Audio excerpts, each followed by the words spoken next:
আগের ভিডিও তোমাদের বলেছি যে আমরা ঘুরতে যাচ্ছি, তো ঘুরতে ঠিক কোথায় যাচ্ছি সেটা জানাবো তোমাদের আজকে আমি এই ব্লগে। আমরা দুজন মিলে চলে যাচ্ছিলাম আমাদের সেকেন্ড অ্যানিভার্সারি সেলিব্রেশন করতে পুরী। তো বাড়িতে খাবার বানিয়ে নিয়ে এসেছিলাম।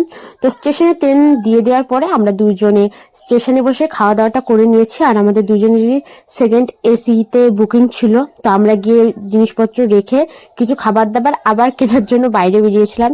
তারপরে চা খেয়ে নিলাম। ঘুম থেকে উঠে দেখি 4:30টার সময় ট্রেন পুরী পৌঁছানোর কথা। ঠিক 4:30টার সময়, ভোর 4:30টার সময় ট্রেন পুরীতে পৌঁছে গেছে। আর এখানে ভেবেছিলাম অতটা ঠান্ডা নেই, কিন্তু ঠান্ডা আছে, কিন্তু আমাদের ওয়েস্ট বেঙ্গলের মতন অত না। তো দুজনে এই যে ভোর 4:30টার সময় নেমে পড়েছি পুরী স্টেশনে।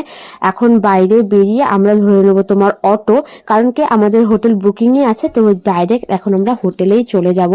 হোটেলে গিয়ে কিছুটা রেস্ট নিয়ে আমি আর মিস্টার মজুমদার বেরিয়ে গেছিলাম তোমার বিচের উদ্দেশ্যে। তো যাওয়ার সময় দেখছিলাম এখানে তোমার সকাল সকালই সিঙ্গারা এসব বিক্রি হয়। আমাদের ওইদিকে যতদূর সিঙ্গারা আমি রাত্রেই বা সন্ধ্যের দিকে দেখেছি, তো এখানে দেখে একটু অদ্ভুত লাগলো। তো যাই হোক, সমুদ্রে এসে পা ভিজিয়ে মানে ড্রেসটাও আমি চেঞ্জ করে নিয়ে চলে এসেছি সোজা দৌড়াতে দৌড়াতে সমুদ্র বিচে। আমি দীঘাতে অনেকবারই গেছি, কিন্তু এই যে পুরীর ঢেউ কি আর বলবো। তো হোটেলে গিয়ে ড্রেস চেঞ্জ করে আবার চলে এসেছি সমুদ্রে স্নান করার জন্য। আর কি কি করি না করি তোমরা আমার বড় ব্লগে দেখতে পারবে। আর পুরীর অনেক ব্লগ নিয়ে আমি তোমাদের সাথে অনেক কিছু শেয়ার করব। আমরা এই 7টা দিন কি কি করলাম না করলাম সব কিছু তোমাদের সাথে শেয়ার করব।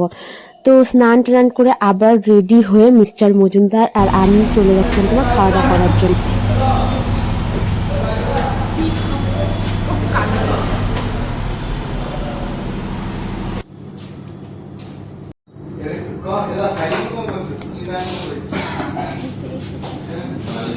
লাঞ্চে এসেছি, এখন দেখি কি লাঞ্চ করা যায়।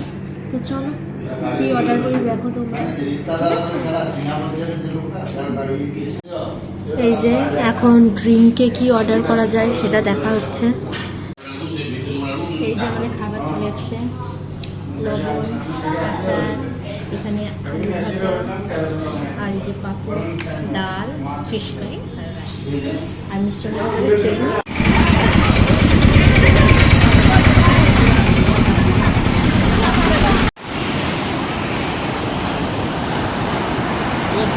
সন্ধ্যাবেলায় আবার দুজনে রেডি হয়ে চলে গেছিলাম সমুদ্রের পাড়ে। গিয়ে দেখলাম এখানে অনেক ধরনের মাছ বিক্রি হচ্ছে, কাঁকড়া, এগুলো ভেজে তোমার বিক্রি করা হয়। কিন্তু আমার কেমন যেন একটা স্মেল আসছিল, তাই আমি আর খাইনি। তারপর চলে গেছিলাম একটা এগরোলের দোকানে, এখানে খুব সুন্দর চিকেন এগরোল বানায়, সেটাই খাওয়া দাওয়া করেছিলাম। আর দেখা হবে নেক্সট ব্লগে, অনেক অনেক ভিডিও আসছে, তো দেখতে থাকো। বাই বাই, টেক কেয়ার, দেখা